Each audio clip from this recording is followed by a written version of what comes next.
Israeli Prime Minister Netanyahu's speech was warmly received by Democrats and Republicans in Congress. According to ABC News, Netanyahu received 29 standing ovations during his address, 4 more than President Obama received during his State of the Union earlier this year. However, there was at least one dissenting voice inside the halls of Congress Tuesday.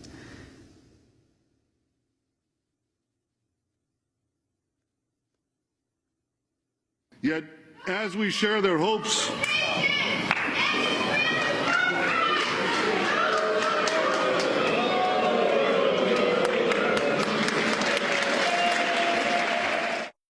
That was Ray Abeleya, a Jewish-American activist with the group Code Pink. She was disrupting Netanyahu's speech, standing in the congressional gallery. She was yelling, "No more occupation, stop Israel war crimes, equal rights for Palestinians, occupations indefensible."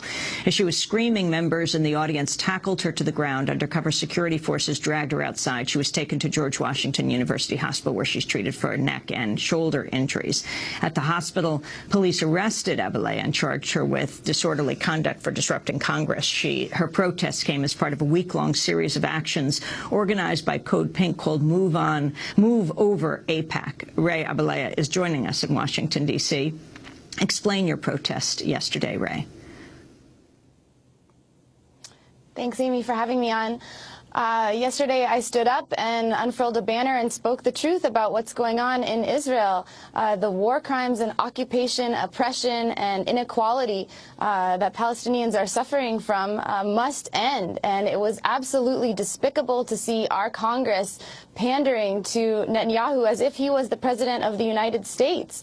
And I think after seeing this speech, every American should be outraged, and the progressive community needs to rise up and take courage and take action for justice, democracy, freedom, and equality in the Middle East as well as here at home. I think that the act I took of courageously standing up in front of Congress the opportunity to do that doesn't come along very often, but every day as Americans we have an opportunity to stand up, and whether it's putting our money where our hearts are by participating in economic pressure against Israel through the boycott, divestment, and sanctions movement, or calling our Congress people or taking other actions, it's time for us to say no to this terrible policy that, just as Dr. Barghouti has illustrated, will not bring about peace. Netanyahu proved yesterday that he is the primary obstacle to peace and justice for Israelis and Palestinians. And to see our Congress giving away $3 billion of our tax dollars every year to Israeli war crimes while our economy suffers, while our kids can't go to college, while our needs aren't being met here at home is absolutely an outrage. The thing I want to say is that when I stood up and was tackled yesterday, it was by members of AIPAC. Yes. What were you just saying? You were tackled by members of AIPAC? I just wanted to say that the people that were sitting around me in the gallery of Congress yesterday were mostly wearing badges from the AIPAC Israel Lobby Conference, and I did not expect that people holding such power and representing such a huge lobby group would respond so violently to my peaceful disruption. And after I spoke out, Netanyahu said, you know, this is what's possible in a democracy, and you wouldn't be able to get away with this in other countries like Tunisia. And I think that is ridiculous and absurd. If this is what democracy looks like, that when you speak out for freedom and justice, you get tackled to the ground, you get physically violated and assaulted, and then you get hauled off to jail, that's not the kind of democracy that I think I want to live in. Haaretz newspaper in Israel identified you as a Jewish American activist of Israeli descent. Is your family from Israel? My father's family is from Israel, yes.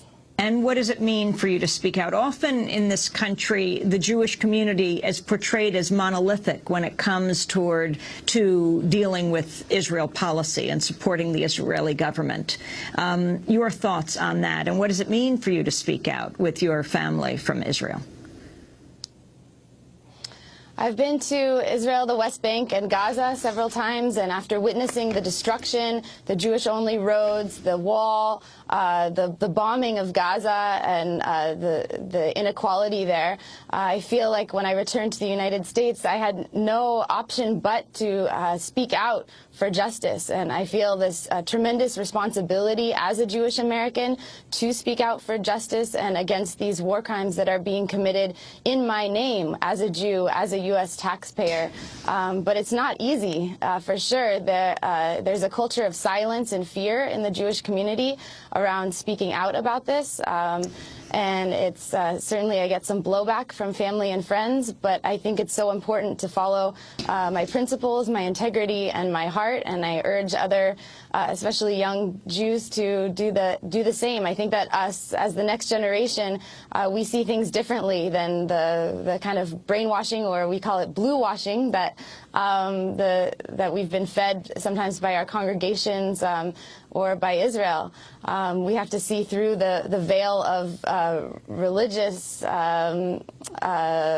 narrative to see that what Israel is doing is not in the best interest of Judaism either. And you were just asking Mr. Barghouti about the Jewish state. I think that what Israel is doing is completely out of line with Jewish values. The value of tikkun olam, of repairing and healing the world, is totally absent from the Netanyahu administration. So we have to reclaim those values and say that it's not in the best interest of any faith.